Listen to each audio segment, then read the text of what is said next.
Hello, everyone. Welcome back to another vlog where I have watched a movie from Brian Raftery's book, Best Movie Year Ever. The third movie in the book that's featured is Go by Doug Liman. Ended up renting this on Amazon, so it's available on Crackle as well, where you can stream it, but you do have to watch ads. So I decided I didn't really want to deal with the ads. I just rented it on Amazon. So watched it last night, technically this morning at like 1 or 2 in the morning. Pretty fun film.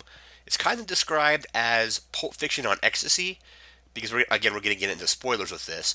Ecstasy being the drug that is used in the film as a plot device to kind of push our characters in the direction that they are going.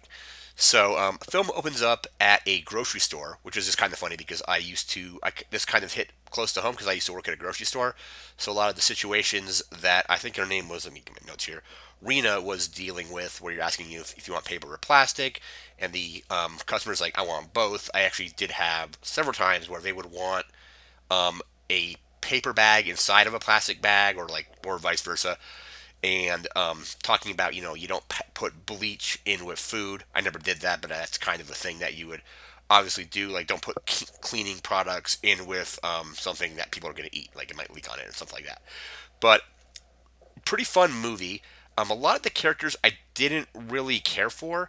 I thought the movie was entertaining. The only character I felt that was kind of um, well balanced was I didn't get his name, but the character played by Tay Diggs. He was the only character that I felt like wasn't a complete jerk. A lot of the other characters kind of felt very jerkish. Maybe Katie Holmes' character was also all right, but the plot basically is Sarah Polley's character Rena is going to be evicted if she doesn't get enough money. So she's worked like a 14-hour shift at the grocery store, and the character named Simon is like, okay, well, if you cover my shift, I'll pay you up front. This will give you enough money, hopefully, to not get evicted. And then they decide, these two people come in to the store saying they're going to a huge party, asking if there's any place they can get, maybe possibly get drugs. And she decides to go to, what was the guy's name? Was it Paul? I don't recall Todd. Todd, played by Timothy Oliphant, who always looks really young for some reason. So in Once Upon a Time in Hollywood, I think he's like in his 50s or maybe like very early 50s. Came across looking pretty young in Once Upon a Time in Hollywood, and this movie came out 20 years ago, so he just looks super young, even though he was like in his 30s. It looked like he was like maybe like 20 or something like that. But anyway, the film is also presented in a non-linear way. Each chapter, I guess you can call it. There's three chapters. There's a chapter focusing on Rena. There's a chapter focusing on Simon, which is her coworker, and then a chapter focusing on Adam and Zach, who are um, actors that are basically working with William Fichtner's character in basically stopping drug busts and stuff like that, or trying to basically do a drug bust. So, told non-sequentially, there is stuff that happens, in one chapter that will be mentioned or shown again in another chapter from like a different angle.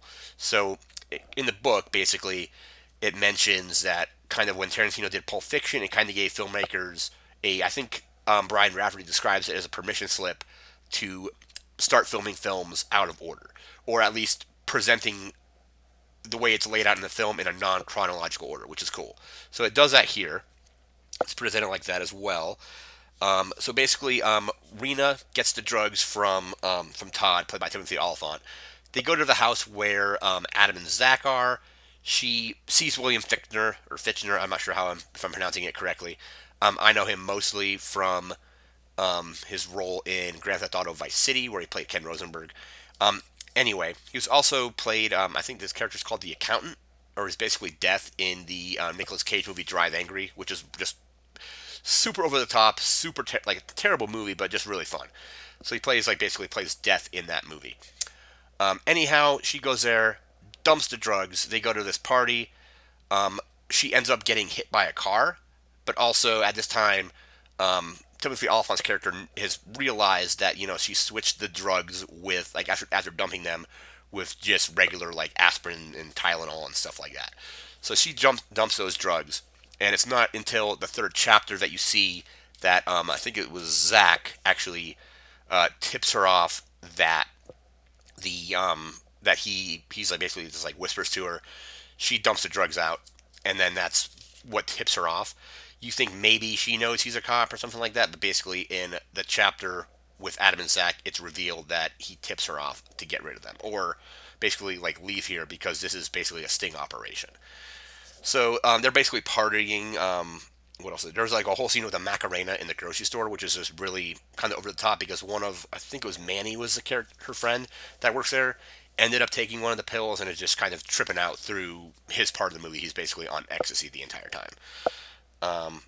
He sees a subtitled cat that's talking to him, like saying he's gonna die and stuff, which is just it was kind of funny. Basically, they sell the drugs back. She gets hit by a car and is kind of left for dead, and then it cuts to Simon's chapter, which is all in Las Vegas. So Simon is on a road trip with Tay Diggs and a couple other friends. They go to a hotel. They have, I think, Todd's credit card with them for some reason. I don't recall exactly why they had the credit card, but who is it? The Tay Diggs character and Simon go to a strip club and they're told, like don't touch the strippers. They actually do. The bouncer runs in. They shoot him in the arm because they found the gun in a stolen car. Car chase ensues throughout Las Vegas. They basically kind of get out by the skin of their teeth. They go back to LA basically, and then the bouncers, I think it's his father, runs the credit card, finds out where Todd lives, and that's how they're able to track the characters back to LA. So they do that. They get into the chapter with Adam and Zach. So Adam and Zach are, I think they're gay actors, and they were talking about how I think they had girlfriends that had cheated on them and how they figured out that their girlfriends had cheated.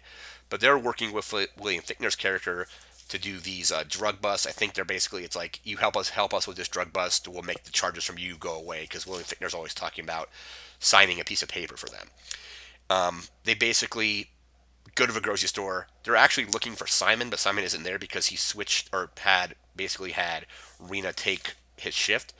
So they try to get her involved as well. Basically, the thing is to get to basically get Todd, and maybe then Todd will sell out whoever like his boss is if Todd actually has a boss.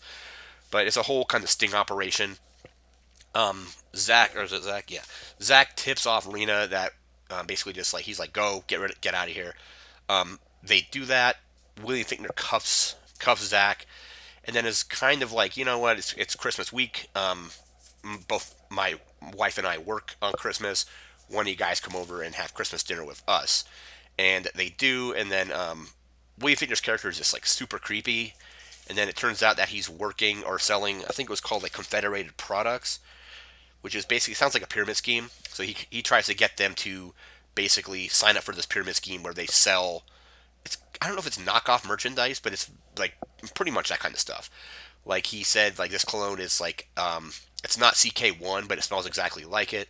So he's trying to get them to join them in this pyramid scheme. It's shown that it's actually Zach and Adam that hit Rena, and they actually have like this debate where it's like, well, should we leave her? Should we go back and get her? Um, Zach or Adam at one point realizes that he's still wearing his wire, and that maybe this stuff is recorded somewhere. Maybe somebody's listening to it, even if it's not being listened to actively. It's still possibly being recorded. So they get rid of the wire. They go back and basically are debating if they should, like save Rena because she gets knocked into a ditch. They bring her out, and then they don't bring her to a hospital. They basically just put her on top of another car, set the car alarm off so that people come out, and then other people are like, "Oh, okay, get this lady an ambulance." Again, Katie Holmes is also in this movie, and she plays Rena's friend.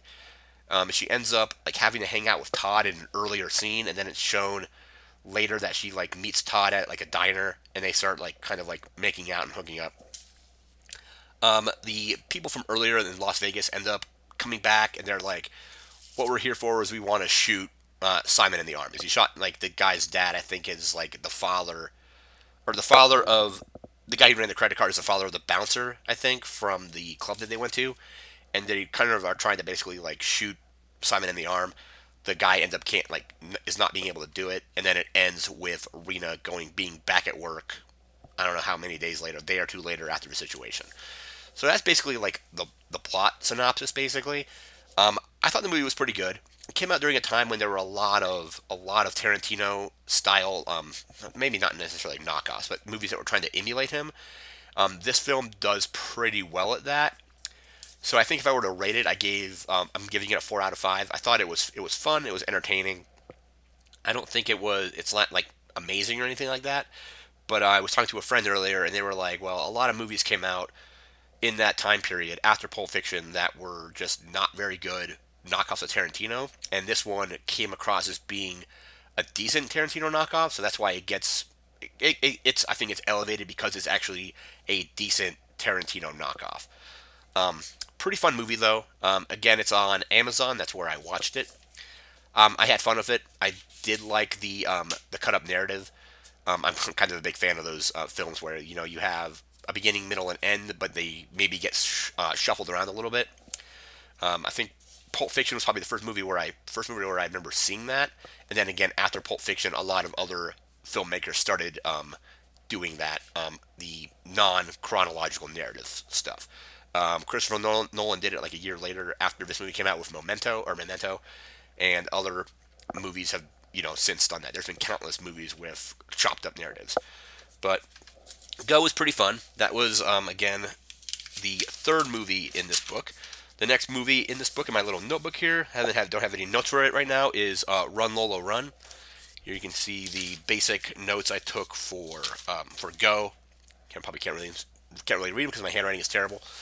But Go is fun, and Run Lola Run is going to be next.